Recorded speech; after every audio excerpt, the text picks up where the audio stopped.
Hello everyone. In the previous video I have discussed about the two classes, that is class Amphibia and Reptilia, which is classified under the superclass Tetrapoda. Now in this video I am going to discuss about two classes, that is aves and mammals or Mammalia. Starting with the first class, that is here aves, in which the birds are included here. You are aware about the birds that they have wings which help them or make them fly. But all the birds are not able to fly. Some birds are classified as flightless birds because they are not able to fly. Their body is heavier. They have the presence of beak, that is the mouth part is modified into beaks, and now these beaks are of different size and different structure based on the type of food that they eat.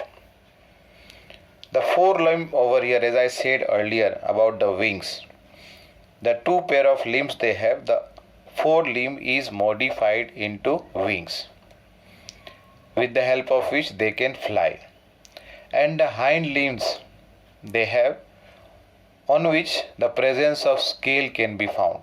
That is, the hind limb have scales which are actually the modified which is modified for walking. I hope I am not confusing.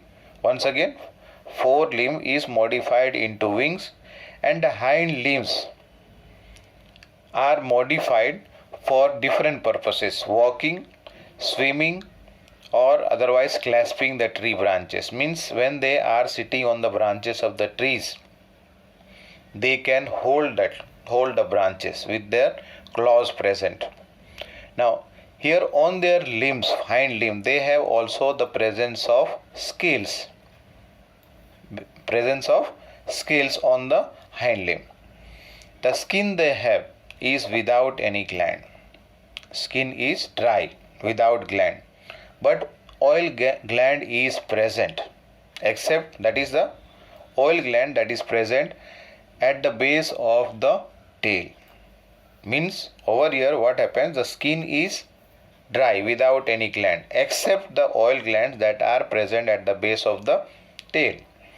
And the skeleton system, you know, is endoskeleton. Inside the body they have the presence of bones, and the long bones are hollow with air cavities, and these long bones having the air cavities are called as pneumatic bones, which makes their body light, and that only helps them to fly, because the body will be lighter, so it will be easy for them to fly. So here endoskeleton means the skeleton is made up of bone. It is ossified, means which is made up of what? Bones. And the bones which are longer, they are hollow, and inside that they are having air cavities which make their body lighter, so that it helps them, or it is better for them, or it suits them for flight. And these long bones having air cavities are called as pneumatic bones. For respiration they are having lungs, and with lungs they are having air sacs. Now these air sacs are actually connected to the lungs to help them or supplement them in respiration. When they have to fly high, at that time inside this air sac, like in case of fishes, if you remember I have discussed, they have the air bladder in case of fishes. Here it is the air sacs in which they fill the air, as a result of which their body becomes little lighter, which is useful for them during the flight. When they have to land up onto, let us say, land surface or otherwise on some trees, at that time when they have to descend down, they have to come down, at that time they remove the gases from this air sac, as a result of which their body becomes heavier, and so they can come downwards and maybe on the land or otherwise on some trees. The digestive system they have, in which what happens, two more additional chambers are present here. These two chambers, one of them is called as crop, the other one is called as gizzard. Now here, what is the function of both these chambers, additional chambers? Crop is useful for storage of the food temporarily. Means just after feeding, let us say they are feeding some grains. So these grains are kept or stored inside this first part, which is called as crop. And then later on, that can be grinded by the other chamber, which is called as gizzard. Means gizzard is useful for grinding the food.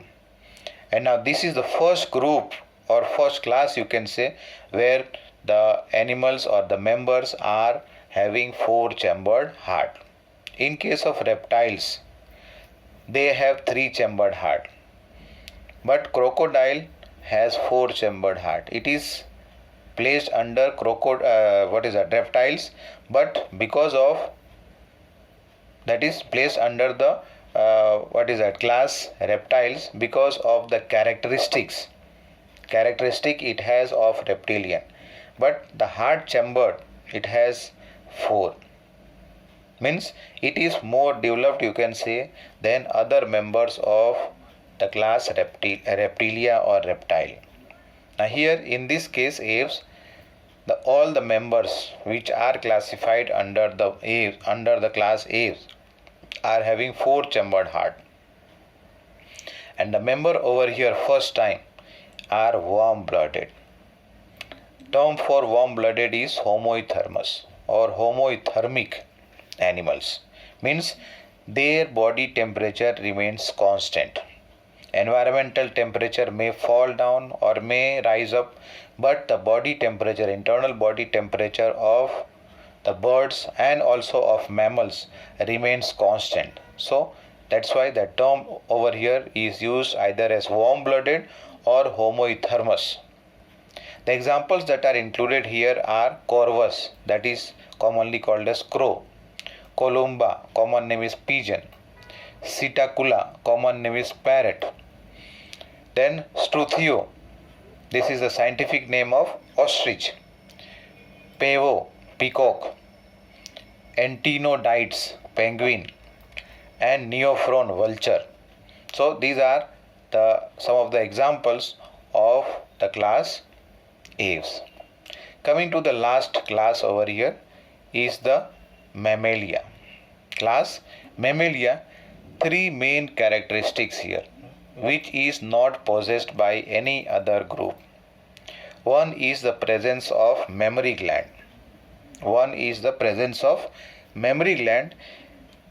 Which produces milk or which secretes milk, which is used for nourishing the young ones. This is a unique characteristic of only mammals. Then second thing is the presence of hair. On the surface of the skin. And the third character over here is the presence of external ear. Now let us see one by one. Mammalia, the members of the class Mammalia, they are found in different kind of habitat. They are found in polar ice caps. They are found in deserts, mountains, forest, grassland, and even they dwell in some dark caves. Now, some adaptation or some members over here have adapted to even fly. Like for example, the bats. Bat is a mammal. Okay, it is not a bird. It is a mammal, but it has adapted to fly.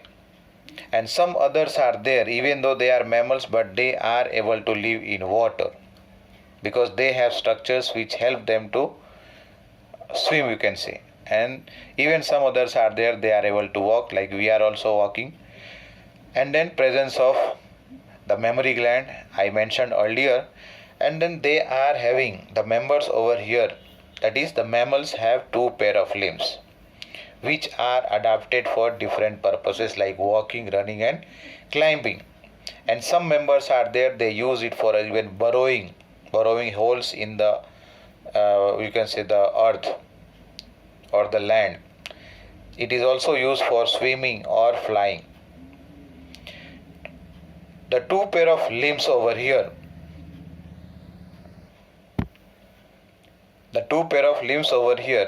as I said, are adapted for different functions.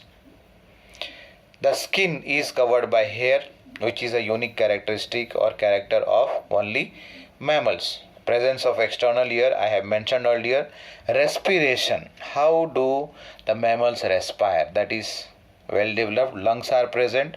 The heart over here is four chambered, as a result of which the oxygenated and deoxygenated blood are always kept separate. They do not get mixed here, because only the oxygenated blood flows on one side, let us say on the left side, and on the right side only deoxygenated blood flows. And the members here are again warm blooded or homothermous, means the body temperature remains constant. The environmental temperature keeps on changing, but internally a term is used that is called as homeostasis, means internal balance is maintained over here of the body. And here at present we are talking about the temperature of the body. So body temperature remains constant, and so that's why the term used over here is homothermous, which is referring to warm blooded. And for reproduction, the sexes are separate, means the male and female members are separate. Fertilization takes place internally, where the male member has to transfer the male gamete into the body of the female, where fertilization takes place. And then development also takes place inside the body of the female animal. And then birth is given to the young ones. After the complete development is over, or the complete development has taken place, the young ones are given birth, with an exception of platypus, which is actually an oviparous animal. It is a mammal because of other characteristics which is of mammal. Only over here it lays the eggs, and the development take place inside the egg here. And the development is of direct type, where the young ones, when they are born, they look like the parents, and that is why the development over here is direct kind.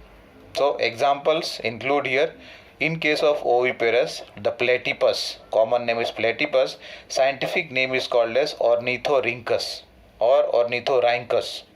RHY will come here. Then other members are there like Macropus, kangaroo.